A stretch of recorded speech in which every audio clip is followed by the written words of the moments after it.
Welcome.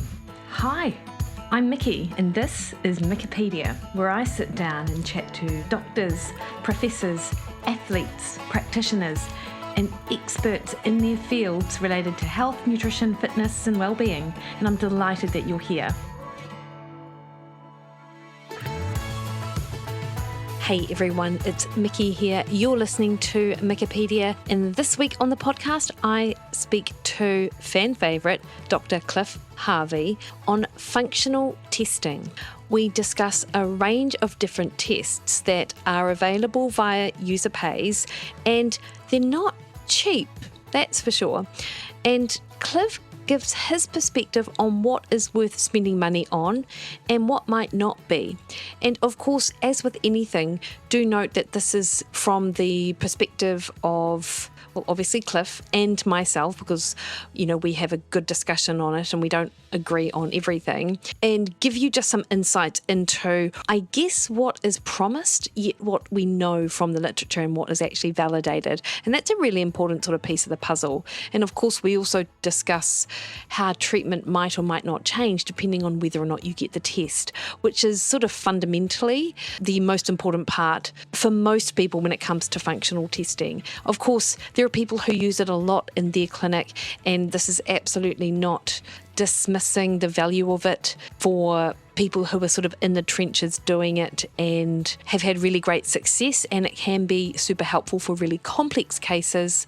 Yet in some instances, sometimes spending the money might not necessarily change the sort of treatment outcome. So these are some of the things that Cliff and I discuss this week on the podcast. For those of you unfamiliar with Cliff, he's been on the podcast several times, and he's New Zealand's expert on the effects of a ketogenic diet in a healthy population. But of course, he is so much more than that. He's been helping people to live healthier, happier lives and to perform better than they otherwise would since starting in clinical practice way back in the late 1990s. Over this time, he has been privileged to work with many Olympic, professional, Commonwealth and other high-performing athletes.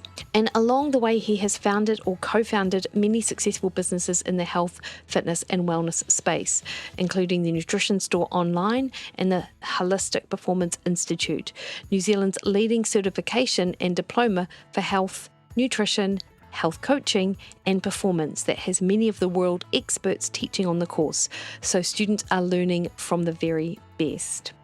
Cliff also has over 20 years experience as a strength and nutrition coach, and in addition to his PhD research, he's a registered clinical nutritionist, qualified naturopath, and holds a diploma in fitness training and health coaching. You can find Cliff over at cliffharvey.com. and of course the Holistic Performance Institute, and we will pop links to both of those in the show notes. Just a reminder, before we crack on into the interview, the best way to support this podcast is to hit the subscribe button on your favourite podcast listening platform.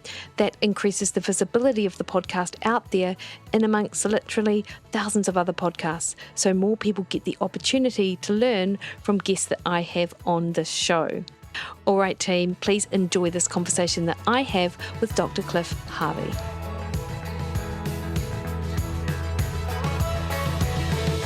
That was very Indicago, countdown. It occasionally comes out when I am tired. I was reading a post this morning talking about when you have very little to complain about, it doesn't necessarily change your level of satisfaction, because materialistically, like looking in, you've got very little to complain about, but you'll find something to complain about anyway. Isn't that so the case? I was thinking about this week, and I was like, I've got to do a Zoom call at 8:00. This is going to really impact on my dinner plans. And I thought, come on, Mikki, you're in Hawaii. You've got these amazing people doing your program, and you complain that you have to do a Zoom call in Hawaii. I mean, that is ridiculous. So the post this morning really resonated with my inner petulant child. I was talking about that with Bella just before. That sort of, I guess it highlights the importance of gratitude, right? Yeah. Because irrespective, there are always going to be things that are uncomfortable or annoying or whatever, but you got to sort of look at the magnitude of that and whether it's actually that big a deal when we look at the context of what's going on in the world. Yeah. Having said that, that also, we shouldn't diminish our own struggles, because everything's relative and contextual, and in some cases a true, and I'm not talking about like wartime or anything like that, because that obviously is just abhorrent on so many levels, but if you're transiently in a life or death situation, it's actually relatively easy to cope with, even though it's going to have potentially long-term effects with trauma and all that kind of stuff. In the moment, you just react, right? Mm-hmm.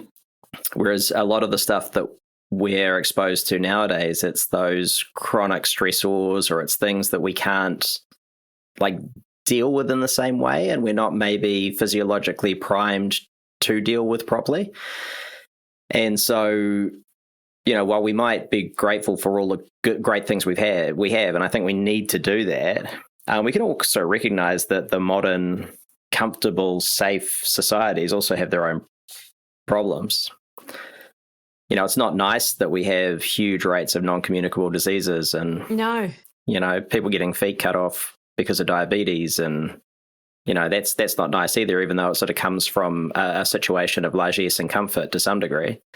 So, do this is interesting. This actually is sort of segueing quite nicely into our testing topic. Hold on, is that motorized? Yeah. Oh, yeah. Yeah. That's so cool.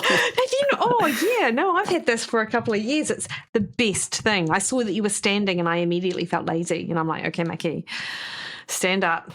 I just stand because it's the only thing that ever happens because of standing for me is sometimes if I'm not moving around enough, even while standing, I get some heel splints, Yes. Probably some plantar fascia stuff. Yes. But outside of that, man, it's so much better for my back and neck and everything, digestion. Actually, definitely. When I'm podcasting, if I'm doing it or having a Zoom meeting after like lunch, particularly, or dinner, like I definitely notice the difference between when I'm sitting and standing as to how I feel later on in the day. It feels like I just do not get that same, it's so much more uncomfortable to sit after dinner to do like a podcast or something and then get on and go to bed compared to standing. Amazing. Yeah, there's basically a stepwise increase in gut motility from lying to sitting to standing. Oh, really? And so, it's one of the things I often talk about with, as you know, a lot of my clients are digestive issues, Crohn's disease and ulcerative colitis and stuff, IBS. And one of the things I often talk to them about is how much movement are you doing? How much are you residually active? How much are you standing versus sitting versus lying? Those types of things, because often we'll segment down on exercise as being according to those guidelines for health. Yeah. But just because you're getting enough minutes of, say, cardiovascular exercise and enough minutes of resistance training a week, it still doesn't mean you're getting enough standing time, and it doesn't mean you're getting enough residual activity. Yeah, totally. Especially when you're talking about, things where relatively fine details are actually going to play a pretty big role for that individual. Yeah. And that's such a good point, actually, Ree. The movement and the digestion thing, like a lot of people come onto my plan and they really struggle initially with just less motility because they're eating less food, particularly on certain days of the week, and also they've upped their protein, and both of those things really sort of play into their digestion. And actually, to remind them to sort of just even gently move during the day is something I haven't really highlighted. Yeah, it's important for a lot of other things, obviously. Lymphatic drainage in particular, and microvascular circulation. I think those things are underappreciated. And it's always funny to me when people go and get lymphatic drainage massage, not to like bag on it, but to be honest, like the best thing you can do for your lymph is just to go for a walk. Nice. It's muscular pump, right? There's no heart action like you have with the circulatory system. So you've just got to be doing, low-grade residual exercise or residual activity. What about those little compression boots? Do we like them? I honestly don't know. No idea. Never really looked into them. I mean, compression feels nice, and I know that there's all sorts of evidence for compression tights and whatnot. I don't know how good the research is on recovery. You'd be over that more than I am. The main reason I've ever recommended that kind of stuff is on long flights for athletes to help reduce the risk of DVT. But outside of that, yeah, I don't really know. Okay, I was thinking about the pump ones, like not necessarily the socks that you, like those compression thingies, but the ones that you jump in, like the recovery boots, and they pump for you. Brilliant. Great when you've got cankles, actually, because they get rid of your cankles, which is quite nice. Oh, nice to not have to do anything, right? It's always nice. Always nice not to have to do anything yourself. Isn't that emblematic of our whole issue, or one of our issues as a society, though, is that we want the external to take care of the internal? So true. So true. I'm so lazy. But look at me not being lazy. Now I'm standing as we're talking, which is awesome. And sometimes the passive stuff's cool. I just did my MCL last week. And not badly, just a sprain. It'll probably be okay in a couple of weeks, I reckon. But we'll see. So I'm obviously chucking the TENS machine on that. Yeah. Just because why not? Yeah. Do you know, I think last time we spoke, Cliff, I think you were just coming out of an injury as well. It's almost like, is this just not good for your for your body? Chatting to me. I think it's just the nature of jiu-jitsu. When people are grabbing limbs and wrenching them, something's going to go sometime. This is true, actually. That's true. And also age. How old are you now? I'm 64. You don't look a day over 62. That's amazing. That's just my biological age, of course. Yeah. No, I'm 44. What do you reckon about this biological age? It seems to have its time in the sun.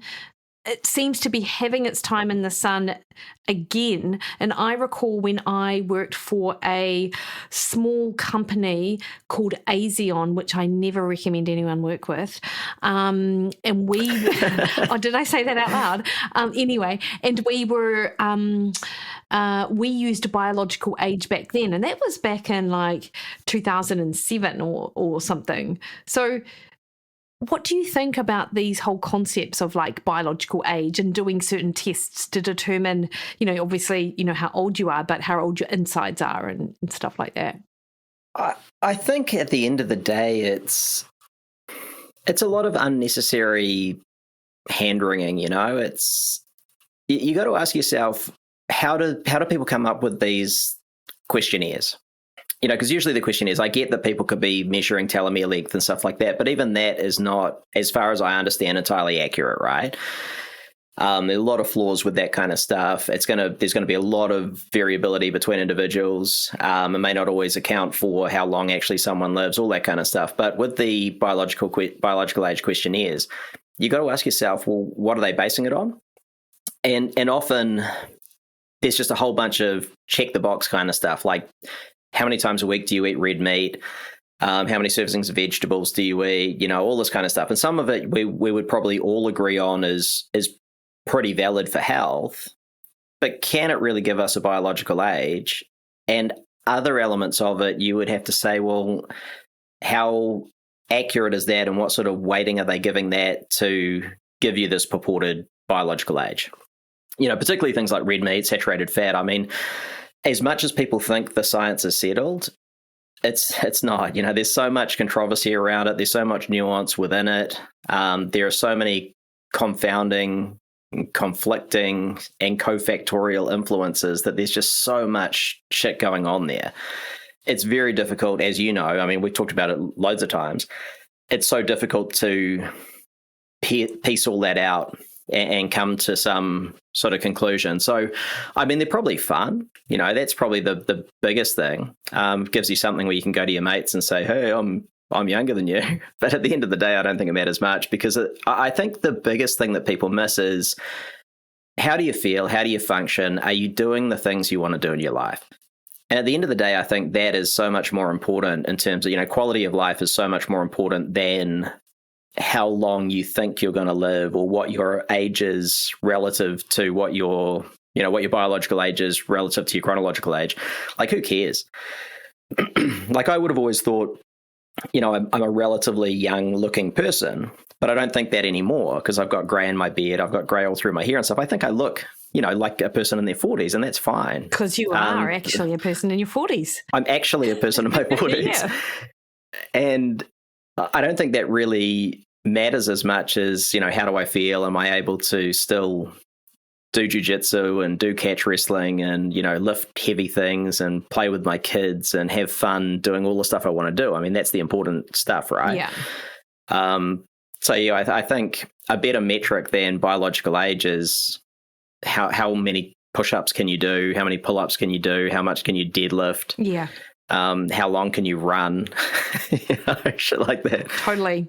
And as well, because I was recently at a conference and there was a presentation from a guy, and and his whole work was sort of based in this biological age stuff. And it appeared that he didn't use any biomarkers to sort of determine. So he didn't look at cholesterol, didn't look at glucose and from memory. Like, I might be wrong about that, but I'm pretty sure he didn't.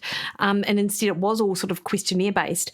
But then on getting your result for that, then became the recommendation for all of the different supplements. And then in addition to that, it was a whole other bunch of supplements that you could take just preventatively, even if you didn't or weren't aware of your biological age. So it just seemed to be this, if I say money grab, that sounds a little bit too, I don't know, conspiracy theorist or whatever, because I'm sure, because he is based in health, but the list of supplements that he was recommending people take to help prevent the disease called aging, and that is, or the problem is aging, and this is a problem he is solving. So that's sort of even the language used around it. And I'm just like, really, mate? But what about sleep? And what about being active? And what about just having a diet that is sort of, I don't know, helps balance your blood sugar and gives you the fiber that you need and stuff like that? Like, it really missing the basics.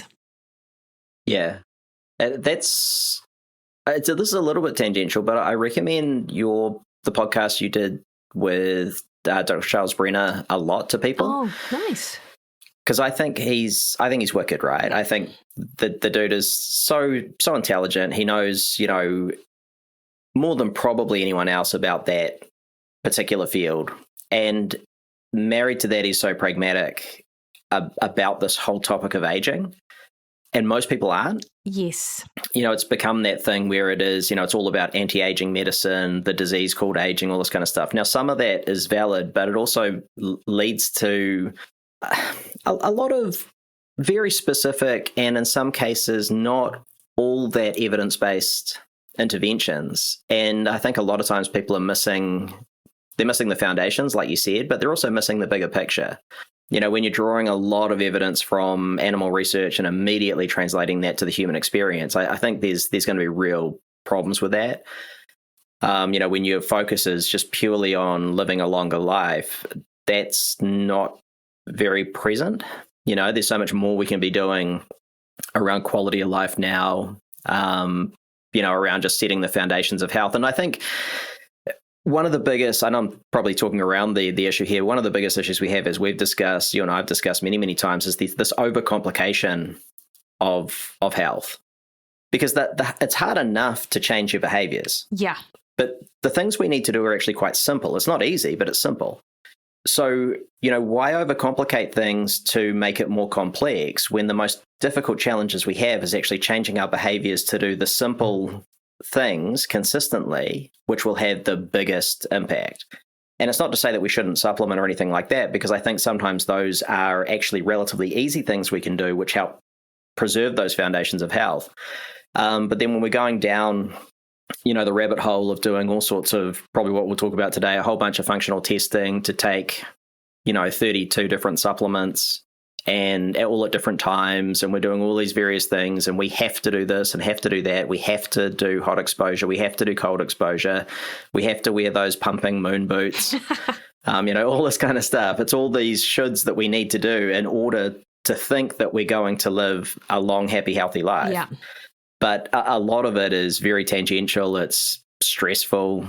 Is it really going to give us a big impact now and in the future? And it's expensive as well. And what I think can happen, and what I see happen out there is that when you're given specific recommendations which are removed from the basics, like this is your specific protocol, if you like, of what you need to do in order to be really healthy, and you've got all of those 32 different things with the 86 different supplements, it's overwhelming. And then people then have an excuse to not do anything. It's like, well, God, I can't sort of implement any of the, like all of this. So is there even any point in implementing any of it? And then they're sort of stuck in this familiar, uncomfortable, as in, well, no, it's a comfortable, familiar space, but it's, they're still potentially in a lot of pain, or they're suffering however that looks for them, because this is just too overwhelming to even do. Absolutely. And I think part of that comes from practitioners not really having a coaching first philosophy around their client process. Oh, yeah. Right? Because if we already have a prefixed idea that everyone wants to live longer, that's probably going to be wrong. Because I don't know about you, but I've asked a lot of people, if you could live to 120, would you? And actually, most people that I've spoken to say, no way. And I've got to then explore it a little bit further with them, right? Because I don't get that myself, because I want to live a really long life. But that's because I can see all the cool stuff I could do within that life. Yeah. But if someone doesn't see that, and they think that life's a bit of a drag anyway, and they also have this idea that those later years of life are going to be horrible, they're going to be with disease or disorder, they're going to be maybe laid up in a hospital bed or something like that, of course they're going to say, no, I don't want to live till 120.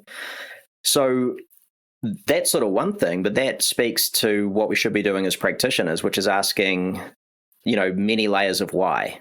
Like you get the client comes in, I think I've used this analogy with you before, you get the client who comes in saying, I want to run a marathon in 3 months. The approach that a lot of practitioners take is, okay, cool, we can prepare you for that. I can get you fueled up. I can give you a really good, lead up nutrition plan. I can do all your race planning for you. It's all going to be awesome. My question would be to that person, oh, awesome. That's a great goal. Why do you want to run a marathon? Because I want to lose some weight. It's like, okay, cool. Why do you want to lose that weight? Because of all these other reasons. I want to have more energy. Cool. Why do you want to have more energy? That's a really interesting sort of idea. Well, I want to, be a better parent so I can pick up my kids and run around with them. And, I've got all these pains in my back and all this kind of stuff. And I feel like that's all tied in together.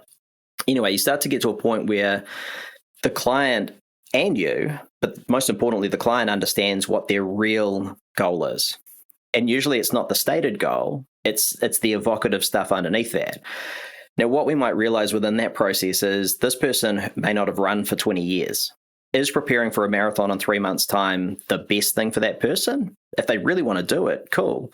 But in exploring it, the whole concept with them, we might determine that, hey, you know what?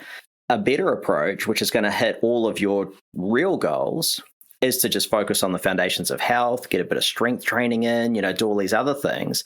And that's going to be so much more impactful for that person. But if we either come in with our preconceived ideas or just don't bother exploring anything with the client, we just end up being someone who receives and then tells them what to do. And the other thing with that is, as a practitioner, it's not going to be sustainable, because your client's not going to get the results they actually want. So you've lost a client. There's not a lot of real connection there that they will then talk about with their friends and, refer on and all that kind of stuff. They won't advocate for you. But probably most important now is that you'll be replaced. Yeah. Because I've got an app that will do that right now. Yeah, interesting. Like I'll jump on an app and just put in my goals, and it'll give me a nutrition plan, a training plan. It'll be pretty good, and it'll get me there. So if you're just a prescriber, you're going to be out of job, because AI can do it better than you can. Yeah. Oh, yes. That is so true. And it's, interesting, Cliff, and this will bring us sort of to the functional testing piece as well, because a lot of I have clients, similar but related, but not, but, come and they inquire about testing and that functional testing, because I think it's going to sort of get to the root cause of what they're experiencing. In your experience, when do you think that we should actually look to functional testing for our clients? This is a real tangent actually from what you were talking about, barely even related, to be honest, but sort of looking at the what's going on with them type thing. I think it's 100% related.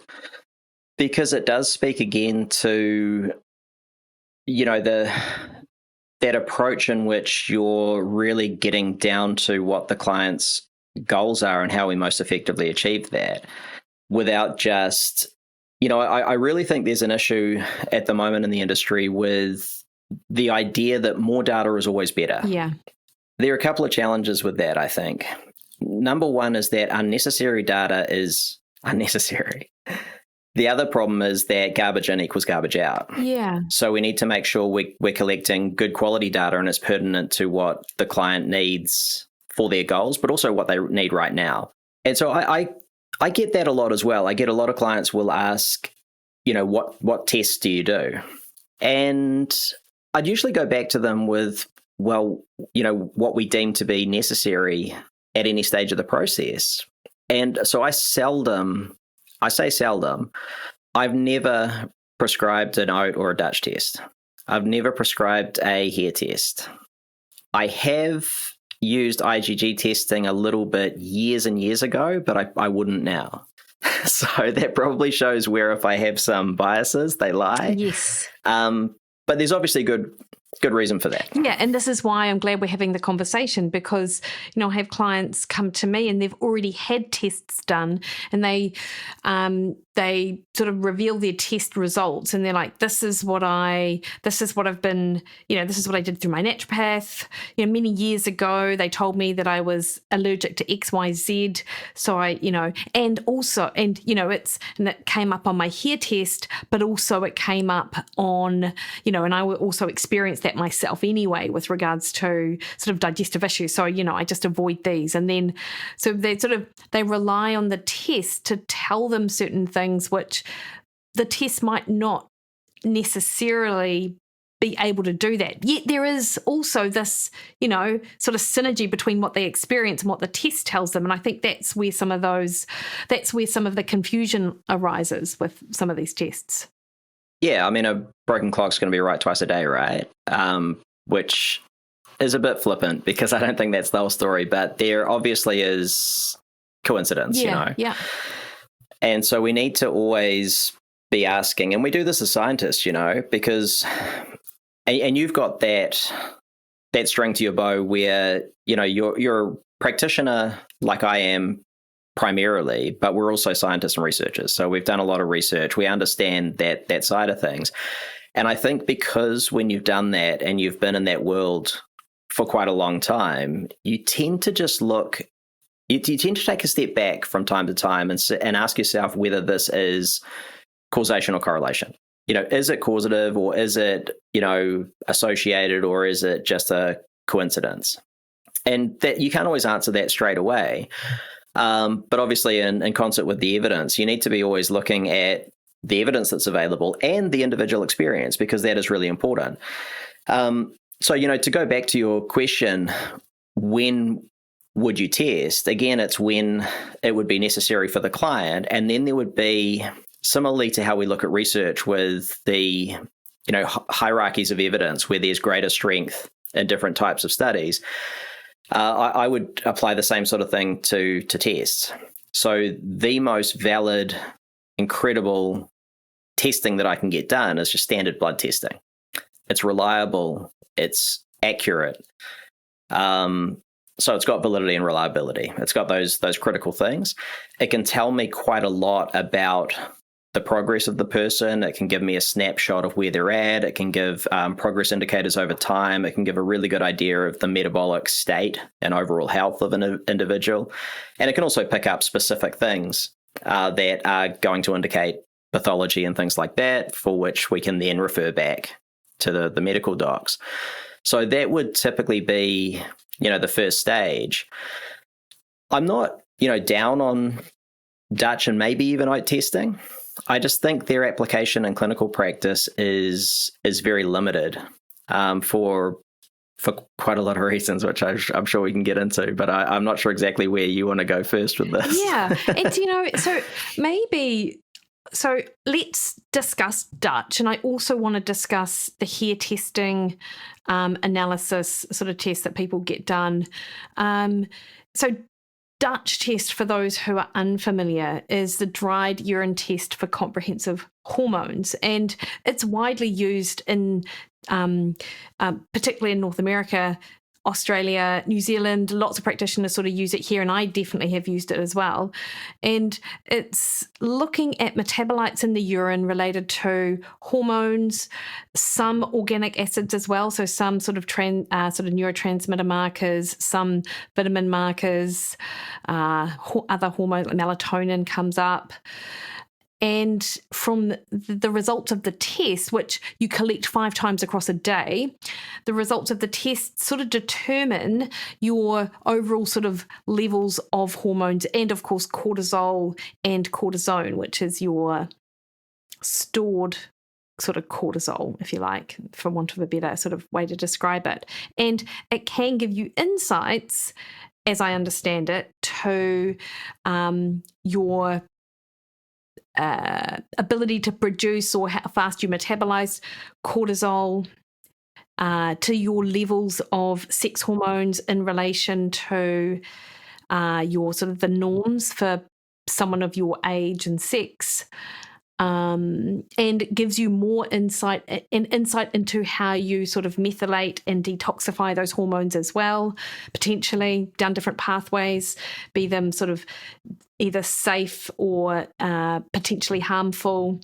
And so from that, you can then pick up what your strategies or treatment plan might be. For example, if someone is super low on their hormones, then maybe their next, and they pick it up on a Dutch test, then they would go and see a medical doctor to sort of, I don't know, carry on that conversation, if you like. Or if they measure that their detoxification pathways aren't favourable, then you can add in sort of supplements and stuff that might help support a detoxification pathway. If they've, very highly stressed with regards to cortisol, their cortisol's elevated, then you might suggest some lifestyle sort of interventions to help reduce that. So that's sort of my take on the Dutch, and it can be quite helpful.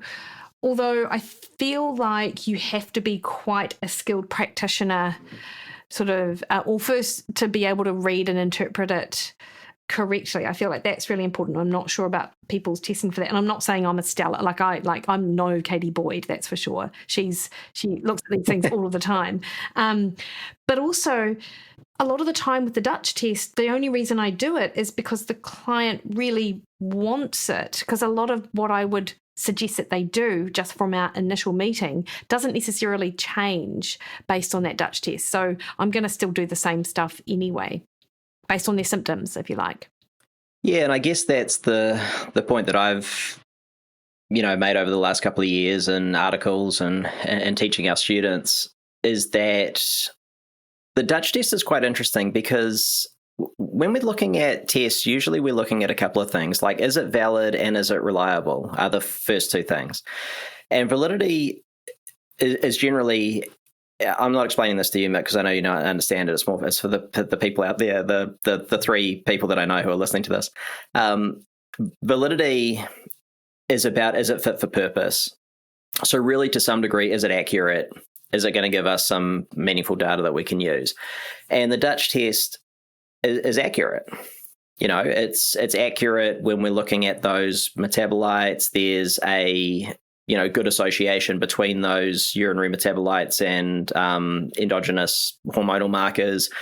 The dried urine has an accuracy of, I think, up to 90% when compared to liquid urine. So it's actually pretty good.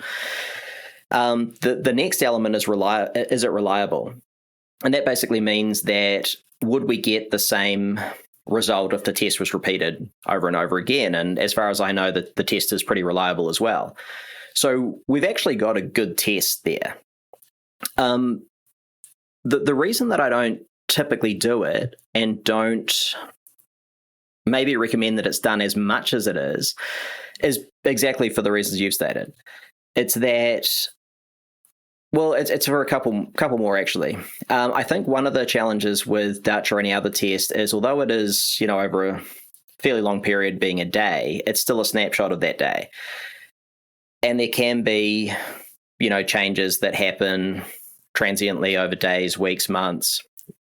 I don't think we should ever rely on snapshot markers alone. So we need to consider other information anyway, whether that be repeated tests or whether that be the other things that we're taking in through our intake. One other thing that I think needs to be mentioned is that for a lot of the inborn errors of metabolism that people often talk about as being associated with either Dutch or even oat testing, the reality is that that looks good on a page that's supporting Dutch or oat testing because it says, these types of tests are used for indicating this condition or this condition or this condition. But those conditions are usually picked up quite early because they're often rare, or they're usually very rare and often fatal congenital diseases, right? Yes. So they're not really a good proxy for telling us when we should be using a test in clinical practice with people who aren't gravely ill. So I agree with you that sometimes they might show up something that requires referral back to the doctor. But in a lot of cases, when people are talking about that in support of functional testing, those conditions would have been picked up early in childhood anyway. So I don't think it's common that we would see the really serious stuff picked up. But absolutely, there might be issues that need to be referred back to the doc. But the bigger issue, I think, is that, as you said, we can usually pick up. And typically where people have had Dutch tests and they've brought them into me, I can see where some of those things have come up anyway. Because as you said, it might show that the person has high cortisol levels, maybe fairly consistently high cortisol, which we would typically just associate with stress, right? And then I see through my client intake form that the person's sleeping 5 hours a night and they've got a really poor work to reward ratio at their job. And they've got all these other stressors, and their lifestyle habits are not all that good. And so we could pick that up anyway. And so I find that in most cases, the test is redundant because we already get the information we need. Then we can put in place a plan that addresses that. And assuming it's, created in the right way with the client, so it's their journey, it's appropriate for them, it's appropriate psychosocially, all that kind of stuff, then they'll get really good results. And so the test may end up being unnecessary. Where I think it can be super useful is, as you mentioned as well, if the person actually needs something to kind of give that check to say, yeah, everything that Mikki's saying is correct, and then that gives them the buy-in to actually do it. Do the thing, yeah.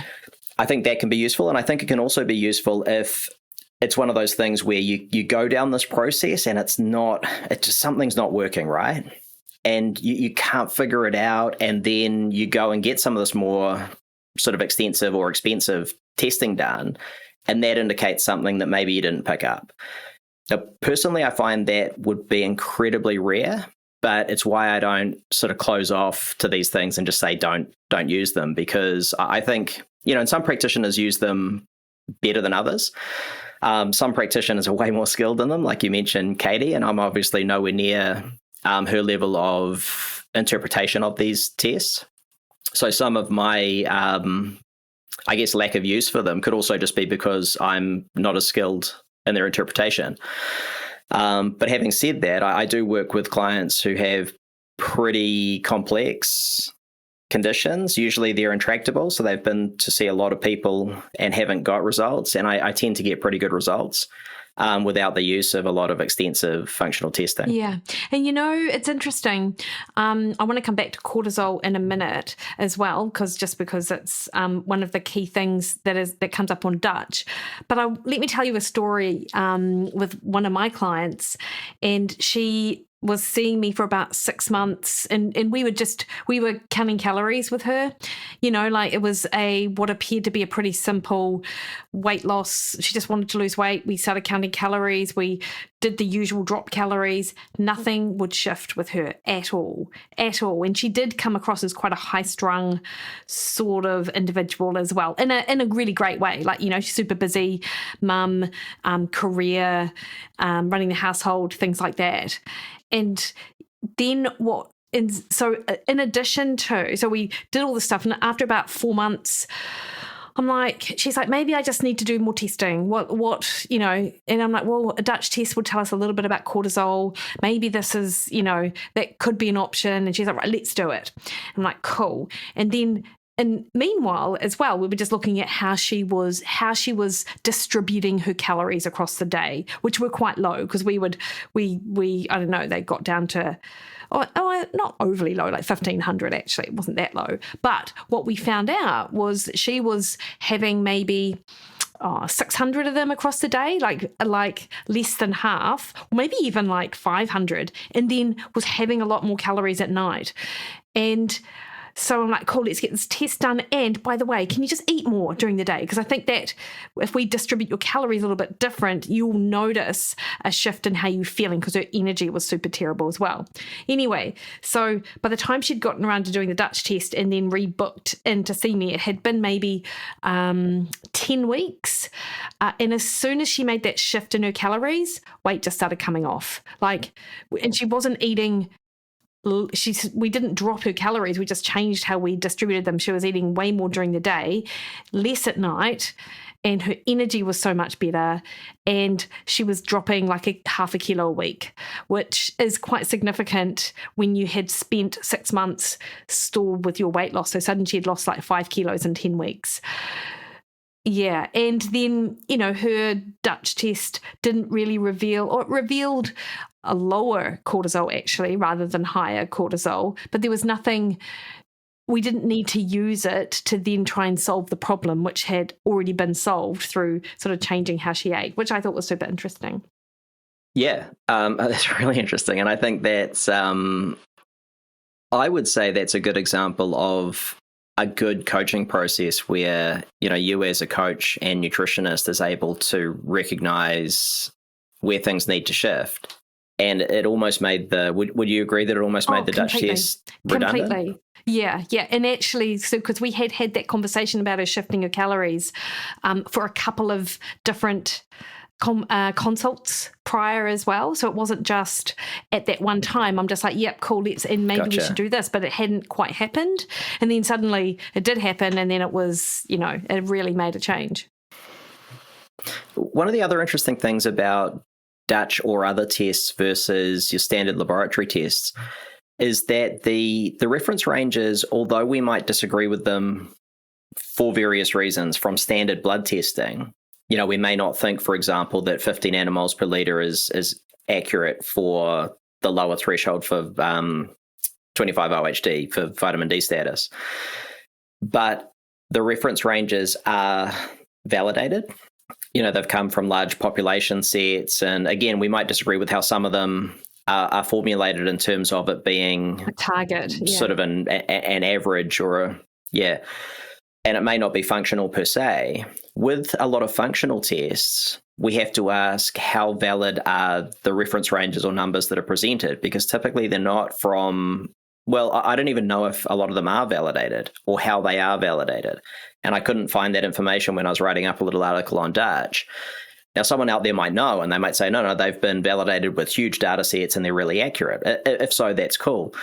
But I wonder as well, because often when I see a lot of functional test results, people get really freaked out about relatively minor variations around what the purported reference ranges are.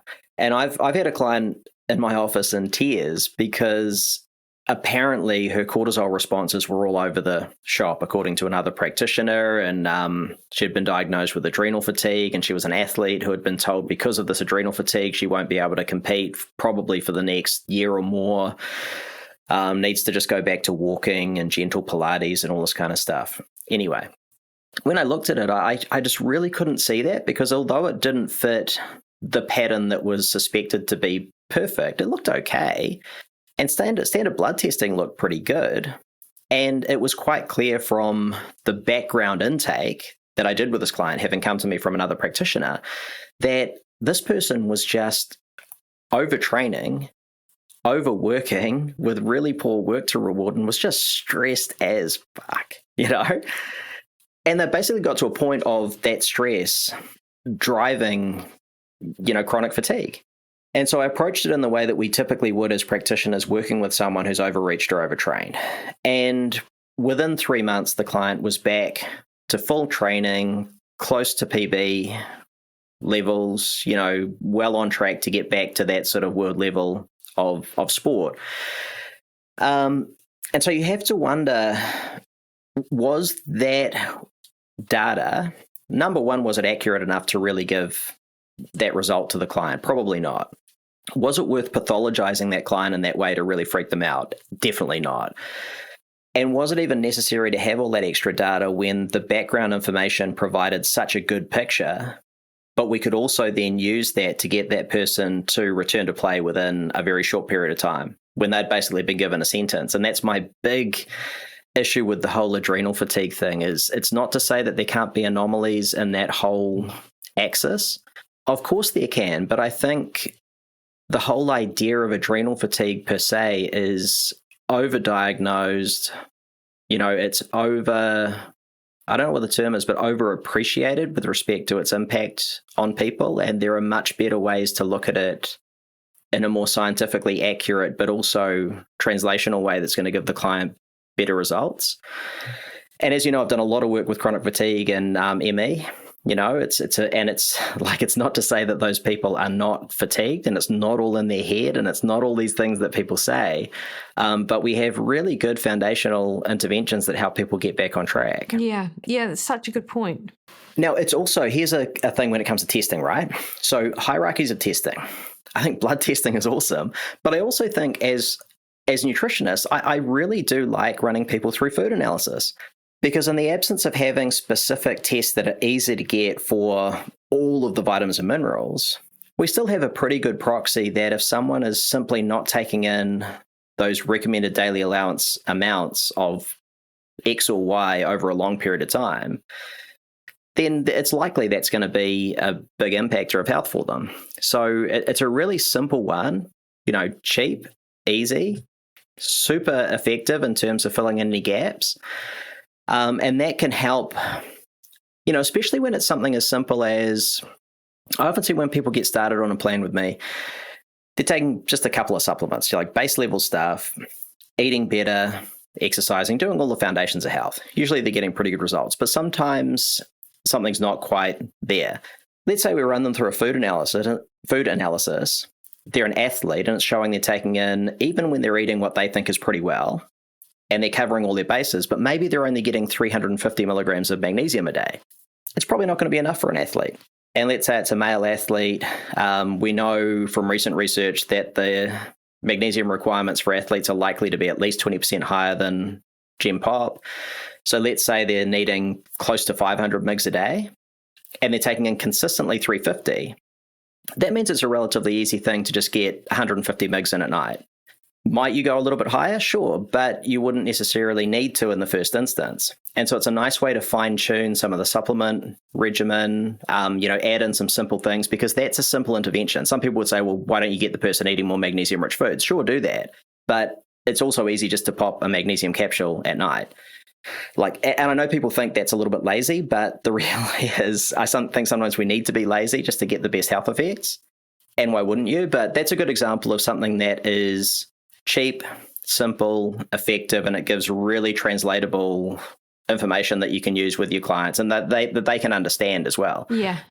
Because that's also a very easy thing to present them with, right? It's like, oh, and I do this all the time with my chronic fatigue or long COVID patients, all that kind of stuff. You show them the report and it's like, oh, wow. I didn't realize, even despite the fact that I think I'm eating really well, that I'm not getting this consistently enough. So it still fulfills that sort of benefit too of having something that's really quite evocative for them and that they can then action, and it gives them that drive to get on and do it. Completely. And, it might seem to someone listening that, being slightly short on magnesium is no big deal. But if you are slightly short over an extended period of time, then you are constantly at a deficit. And I think that's the thing to remember. It's not just, I just need, you don't fix that. And the other thing is you wouldn't necessarily fix the issue within a week of upping your magnesium either, because you sort of need to get back to that sort of sufficient level and fill the gaps that's been missing for months, right? Exactly. And that's, one of those things that is quite mind-blowing for people is when they see that these are essential vitamins and minerals. Yeah. And this is sometimes quite different to what a lot of practitioners are talking about, because they basically will eyeball And we've all done this. Yeah. You eyeball a like a food diary that a client gives you, and you think, oh, that looks pretty good. They're obviously covering their bases. And then you move on to the next thing. And you might be moving on to supplementation that is very secondary or tertiary, specific, whatever it is, phytochemicals, that aren't essential, but they're health promoting. But if we've missed one of the essentials, it's in the name, right? We need that stuff to get things done. Now, this is important, I think, when it comes to considering when we would apply, say, Dutch or oat testing, because a lot of the things that might come up might be errors of metabolism based on nutrient insufficiency. Yes. But if we can identify that early and without having to do the expensive tests, then that's a far better situation, right? Rather than having to rely on the expensive esoteric tests to then sort of backfigure what the person might be missing. Absolutely. And this is where hair testing analysis is interesting, right? Because a lot of nutrition inadequacy is picked up, apparently, through hair testing analysis. So I've seen reports and they're like, oh, look, you're really low in calcium and you're low in magnesium and you need some more zinc. Whereas a simple sort of run-through chronometer would probably give us, the same information if it's accurate, and costs a lot less. Not that hair testing is particularly expensive, but still, it's another test. Exactly, and it's one of those tests that is, first and foremost, incredibly unreliable.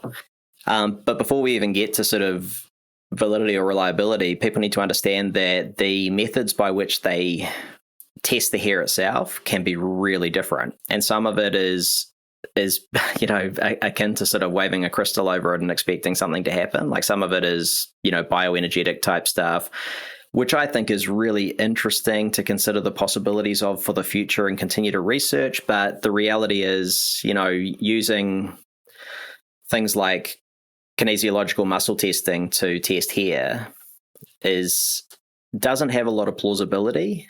And it certainly has no evidence for it.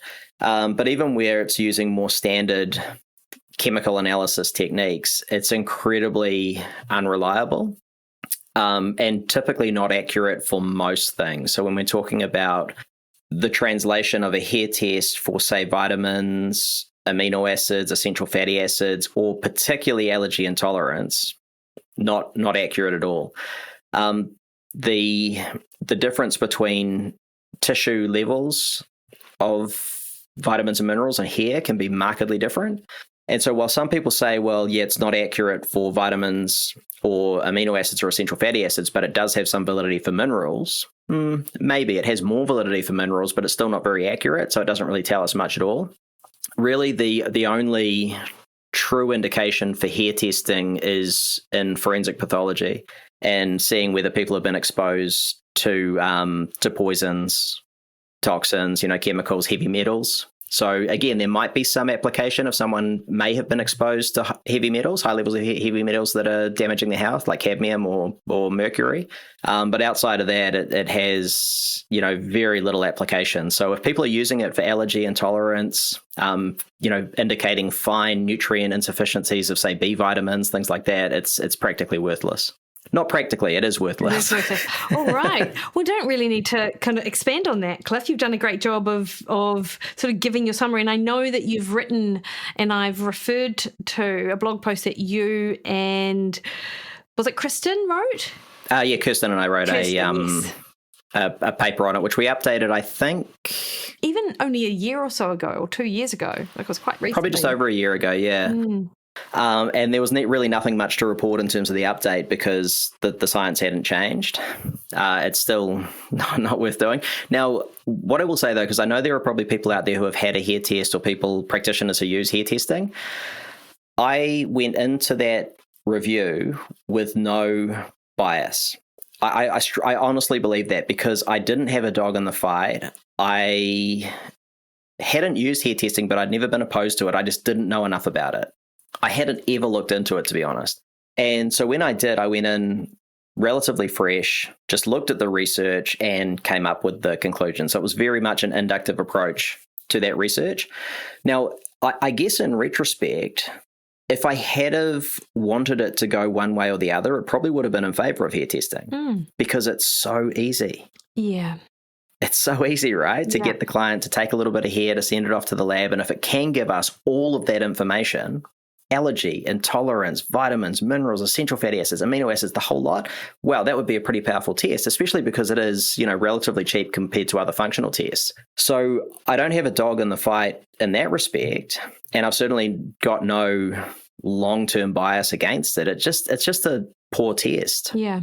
And after I published that review, I had literal, what I would call hate-like messages from practitioners saying, like, basically, fuck you. How dare you take away our test? And I just respond and say, look, if it's a shitty test, it's a shitty test. Like, and not only that, but as a practitioner, you've got so many things you can do. Yeah.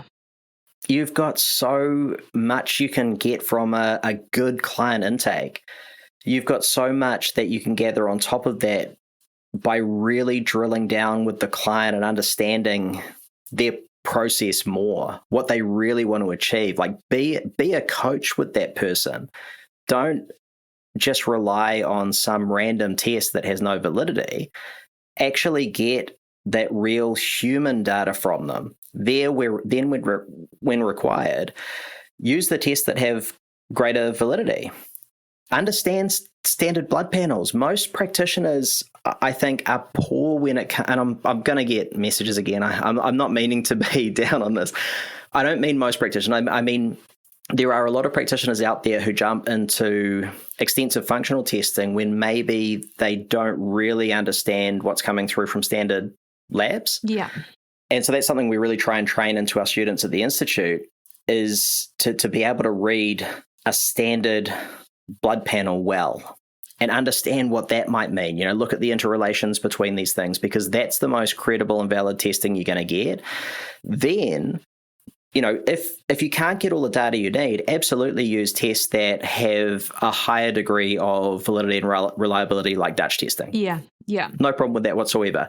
Oat testing, I think, is interesting, and there are obviously applications for it, but there's really just not enough research on it at the moment for use in like a clinical nutrition setting. So we don't really have a position on it per se, but I think a lot of my comments around Dutch testing would really apply to oat as well. Yeah, well, and they do a lot of the same things too, with the with what they're testing. And what would you say, Cliff, about the GI mapping test? Have you seen? That might be just a more extensive organic acid test, maybe a fecal test to determine sort of presence of bacteria and viruses and things like that, because you can get, these tests are pretty expensive and they're very comprehensive in terms of neurotransmitter, gut related or gut microbiome related information. What else do they tell you? Metabolizing sort of fatty acids and carbohydrate and things like that. Like, have you done a deep dive into those tests? Because that would be super interesting. Maybe that's your next one that you do with Kirsten. Yeah, maybe. I haven't done a deep dive into it, so I admittedly don't know enough about it. My reservations with a lot of the gut and microbiota testing is that it's getting a lot better, but traditionally a lot of the testing was quite poor and really couldn't properly identify the various sort of taxa of the microbiota all that well. Like I say, I think it's getting a lot better, but I think one thing that we still suffer from a little bit is that there is quite a lot of variability. I mean, there's a huge amount of variability between individuals, right? And one person's microbiota signature might be abnormal according to what is purported to be perfect, but it might be completely fine for that person. Yes. And so when there's ambiguity, I tend to take a step back and just look at what is translational here. Mm-hmm. Like, we typically see that in terms of the elements of diversity that we might want to see within the microbiota, it's improved by all these things we could do with lifestyle, which are typically the things we would do with lifestyle that are conducive to health anyway. Yeah. So it's things like we were talking about before. Are you standing more than sitting? Are you moving? Are you doing strength training? Are you eating a lot of vegetables? Are you reducing where possible your ultra refined foods? All those various things will play into what we would consider, what most of us would consider by consensus to be good for the microbiome. Mm-hmm. Without getting into the weeds, because I think at this stage it's way too unclear. And there are people out there who know a lot about this stuff. And, I always find it really fascinating listening to them. But there often comes a point too where the shark has jumped in terms of, this equals that. Yeah. An increase in lipopolysaccharide-driven inflammation causes anxiety. Well, we can't say that necessarily. Yeah. I think most of us would agree that LPS-induced inflammation is not going to be a good thing for health. But is that different to any other sort of systemic inflammation in the body? Is it all about the gut microbiota driving these things? Or is it that there's bidirectional relationships between all these various systems within the body? And I think as a practitioner, that's far more important because we need to do what's translational, not jump into the deep end of doing really, really specific things to try and fix one very specific thing, if you know what I mean. Which is the other, the big reason why I'm not a big fan of all the SIBO stuff. Yeah, interesting. Like, sure, cool. I mean, yeah, there's evidence for it. I mean, but I just don't see it as much of an issue in practice for me. Now, some people may. If that's their clientele, that's cool. And if they have experiences that are different to mine, I completely get it. I'm not the expert in that area. But I have worked with clients who have, this diagnosed SIBO thing. I'm not saying it's a myth. I'm just saying that I don't think it's that important when it comes to long term. And they tend to get really good results from focusing on the foundations of health and improving the overall health of the body, including the gut, rather than focusing on SIBO, which often in the past has meant, all sorts of things like heavy antibacterial treatment to try and kill it, and then reseeding and feeding the microbiota, all that kind of stuff. It's very rigid protocols that are very aggressive. I just don't think people need to do that in a lot of cases. Maybe they're doing some, but yeah, really, and I've never seen it. I'm really coming off as a cantankerous old dude now, aren't I? Well, you are. That's why I've got you here.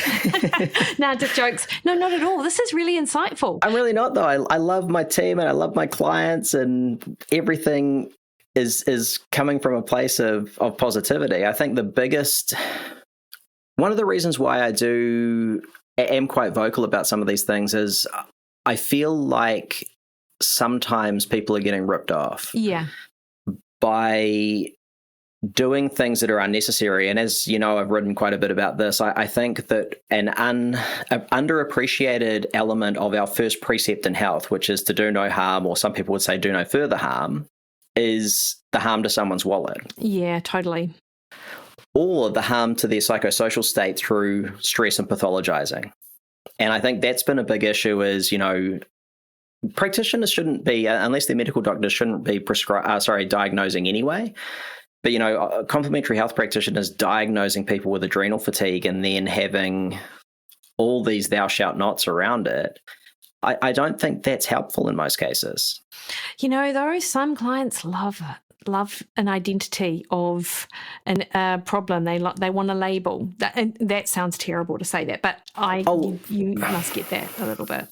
There's elements to that, right? Yeah. And there's validity there because, there's that old idea. It's a bit trite, but, you name it, you can claim it. Yeah.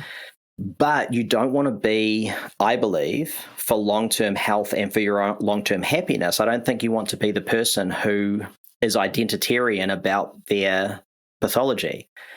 Your health journey shouldn't be all about the fact that I am this thing, I have this thing. I agree. That's what it's all about. Yes. Because I think in that respect, if I go back to my sort of mind-body background and training and psychoneurophysiology and those types of things, this is what we might call a treasured wound, right? It's the thing that we hold on to because it gives us some context, but that in itself is very limiting. Yeah, completely. Now, it probably serves us in some way, right? But we need to ask, well, what is that service and why are we serving our needs that way, right?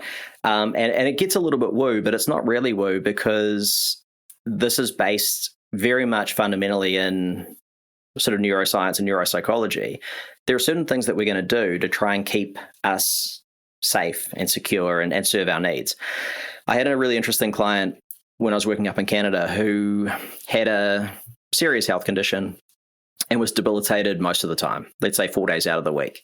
And when I asked the client, how does your condition serve you, which is, it sounds challenging, but I wouldn't ask that to someone who was going to be really triggered by it. This is after a process of coaching where we're really comfortable with one another. How does your condition serve you? And immediately the client, surprisingly, just knew exactly. My condition, it serves me, yeah, because it gives me time away from my family and pets and church group and this and that. It's like, okay, cool. Maybe if we can serve those needs slightly differently, there might be some of maybe the psychoneurophysiological reasons for this condition expressing, maybe they're going to be minimized a little bit. Maybe you won't be debilitated quite so much by it. Of course, we're also working on foundational stuff around health, movement, nutrition, all the good stuff. Anyway, so we use a simple technique, which was to have a self-date. I picked it up from, what was her name? The Artist's Way, I think by Julia Cameron, kind of a woo kind of book, but it was pretty cool back in the day. A self-date every week where the client took themselves out to do something for themselves by themselves every week. Anyway, whether it was placebo effect, whether it was coincidence, whether it was the other stuff we were doing underneath all of that, this client ended up being debilitated maybe 4 days out of every month as compared to 4 days out of every week. Amazing. I can't help but wonder if the servicing of the need helped to not express that condition quite so much. Now, again, it probably sounds a little bit wacky to some people out there, but we absolutely have very interesting mind-body stuff going on around our health conditions. Completely. And going back to your point, it's self-limiting to think of ourselves as I'll use myself as an example. If I was thinking about myself as the Crohn's guy or the bipolar guy all the time, that would become my whole identity. And I don't want to be wrapped up in that. Yeah. That's why I don't put it front and center in my bios and things like that. It's because they're not fundamentally who I am. They're elements of who I am that are important. But the importance that I see in what I do is how I can help other people. Yeah. Not this, big health journey and saying, oh, look at me, I've got this thing. Yeah. Right. And it's also part of me. It's not the bogeyman. Yeah. This is something that I really had to deal with in the early days after diagnosis. When you're diagnosed with something that is ostensibly incurable and lifelong, it's pretty challenging because it's not like a cold. A cold, that in 4 or 5 days, you're probably going to be pretty much right. When you're diagnosed with Crohn's disease, it's kind of like, shit, I got this for the rest of my life. Yeah, totally. But there's two ways to look at it. It's like either it's this disease that's come to get me, or actually this is my immune system doing funky stuff to my gut. This is me, right? And I think there's a lot more accountability and ownership in that. And not accountability in a sort of victim setting where it's like, oh, I've done this to myself. No. This is just something that's happened, but it's happened in you, with you, because of everything that's gone on in your life, maybe even generationally, who knows? So the question then is, at any stage in our lives, what is happening? How are we reacting? And are those reactions putting us in a place that we want to be in the future? Because who we are is a result of every cumulative event that we've experienced up to now. So if we're doing things now that are pushing us further into a place we don't want to be, surely we can start to modify that. It's not always easy, but surely we can at least be accountable for that. Extreme ownership, right? Yeah. Jocko Willink. Yes. We can at least say it may not be my fault, but I'm still responsible. So what am I going to do from here? Yeah. Cliff, this is a complete tangent. Is there a relationship between Crohn's and bipolar? Probably. There's definitely a strong association between Crohn's and colitis and depression. And that could be because of neuroinflammation resulting from systemic inflammation. And we know that, depression and bipolar and mental health challenges probably on some level are at least partially inflammatory disorders. That seems pretty clear now. So yeah, there probably is some tie-in there. But whether there's a strong association between bipolar and Crohn's specifically, I'm not sure. But there are, as far as I know, there are some genetic associations that have now been drawn between the whole sort of a lot of the spectrum of mental health challenges, depression, anxiety, bipolar, schizophrenia, all sorts. So it could well be that it's more so that there is like mental health spectra rather than being specifically defined, because it is quite difficult to diagnose these things too, because obviously there's no test that you do. I mean, apart from maybe some, questionnaire type tests that you might do with your dog, there's not a blood test that you do for bipolar or anything like that. Yeah. That's interesting. But it's also, one person's experience is not another's. So because I feel like I live a very functional, healthy, happy life, that's not to say that I'm saying that everyone with bipolar or everyone with Crohn's should be in the same position I'm in. But I do think that irrespective of who we are and how we are, we still have the ability to take ownership and to improve our lot in life. And I'm not an arch libertarian. People who know me know that I'm actually pretty socialist, right? Because I think we need to look out for each other as well. But that can't remove our own accountability. We need to break down the barriers that are there for people who are different to achieve. Absolutely. And so that's where the sort of socialism comes in. But within that, each person still needs to do the work, right? Nothing's handed to you in this life. No, for sure. And what that work looks like is going to be different for different people. And it's interesting with the gut-related stuff too, because I remember maybe, 15 years ago, it was very in vogue to do quite specific protocols for gut. And people still do it now, It's very, like the supplements, very detailed, specific probiotics and sort of herbs, and then specific dietary sort of advice. But then maybe over the last, say, 5 to 7 years, there's been sort of a shift to what is the lowest hanging fruit, like what are the things which we know are going to, or which we suspect are going to make a difference if we pull them out. Let's see what happens when we pull them out, which I think is much more achievable for people rather than going all the way down the rabbit hole of the autoimmune protocol with these 15 different supplements and making sure that, your whole environment is free of everything it needs to be free of. Not that I'm saying that's not valuable, but it's just, it doesn't need to be so complicated. Yeah, exactly. And I think because the human organism is very complicated, and because our interrelationships within and without our body are very complicated, it's very difficult to hit pause on that. And I think that's actually empowering, though, because I agree with you. And when I trained in naturopathy, it was very much, the idea was very much weed, seed, feed, right? You get rid of the baddies, then you seed the goodies, then you feed them. But I think it's very myopic, and we can't just put the body on pause. In the same way that, most detox protocols, I think, are pretty worthless. Yeah, okay. Because you can't really detox the body per se. You can't, and especially when it comes to like gut cleansing and stuff, you can't cleanse your gut. So that juice cleanse that I've ordered, send back, you think? Well, there is evidence for it. And the evidence shows that juice cleansers do result in weight loss because people don't eat much. That is true. But apart from anything else, I mean, and it's certainly not to say that I'm not an advocate for, at the right time for the right person for fasting. For sure.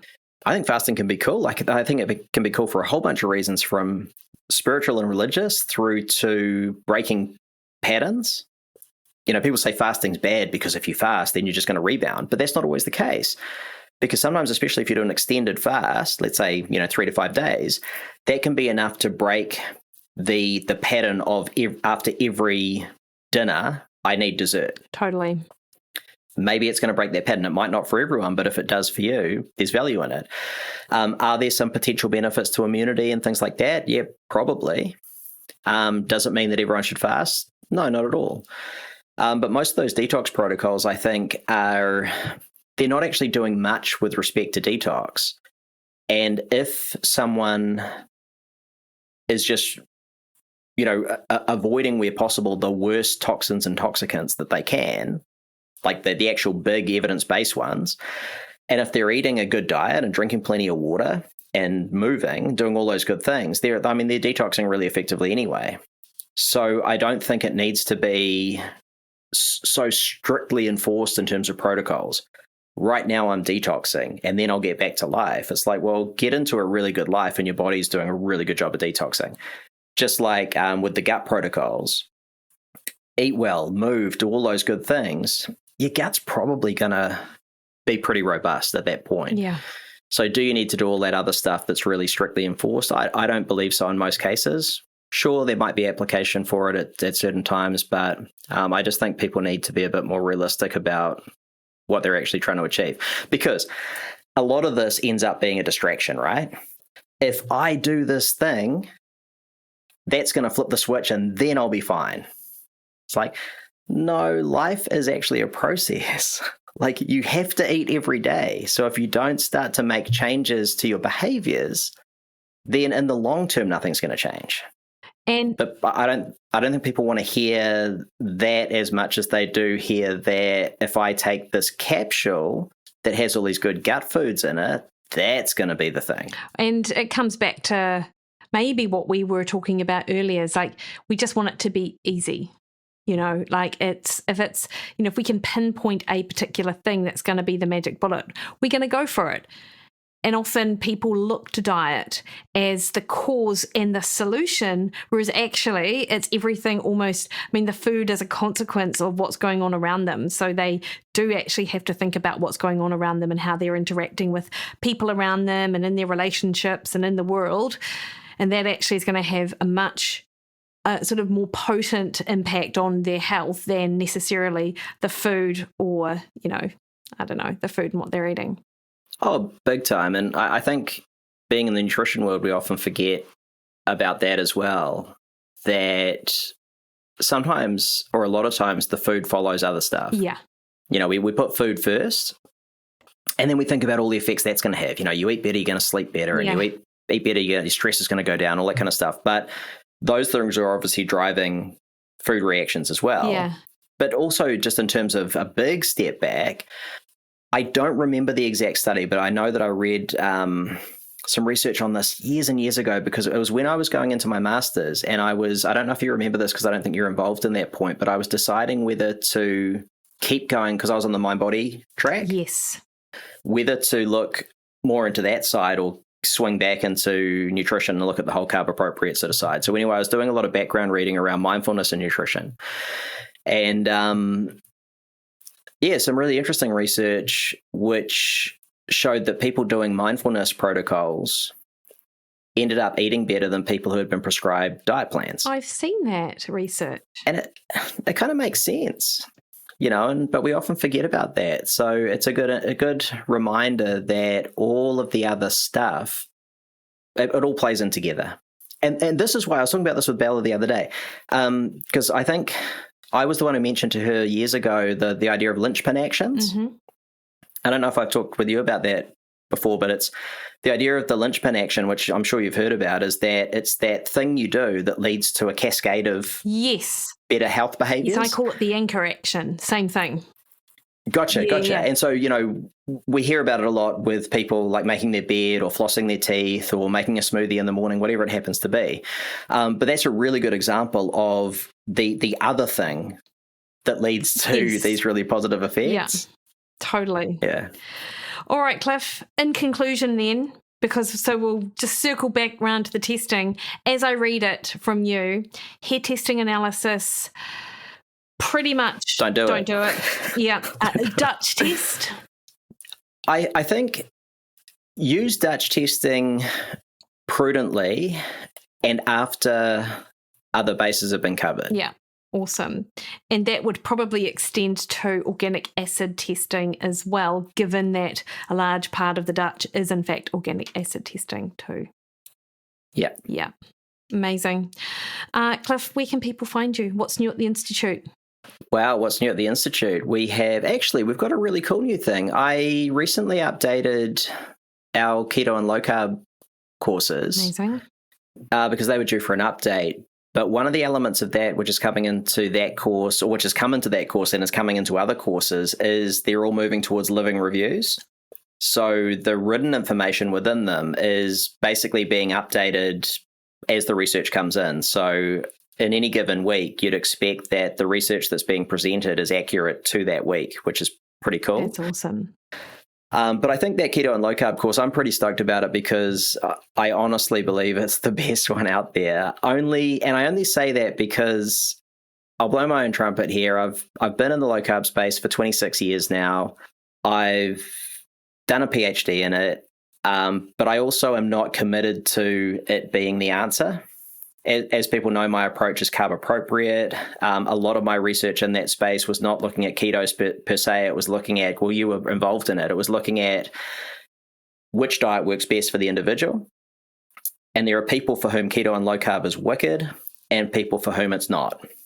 And that's what we really go into in the course, is how to look at that, how to determine that, what is the evidence behind keto and low carb, but where would someone be better off being on a moderate or high carb diet? So it's very pragmatic in that respect. And I think that's what makes it different to most other courses out there, is it's not trying to sell you on a diet. It's presenting the evidence so that you can better determine what type of diet someone should be on. That is awesome, Cliff. And so where can people find you then? People can find me and all that good stuff at the Holistic Performance Institute, which is simply holisticperformance.institute. That is awesome. I always love these conversations because it's a good opportunity for us to catch up, and people love them as well. You might be I think you are one of my most popular guests, and I think the only person that's been on about a bazillion times. So thank you. I always appreciate your That's time. Probably why I'm popular, because it's just overexposure. I don't believe so. You're on so often because people love you. Cliff, thank you so much. Thanks, Mick.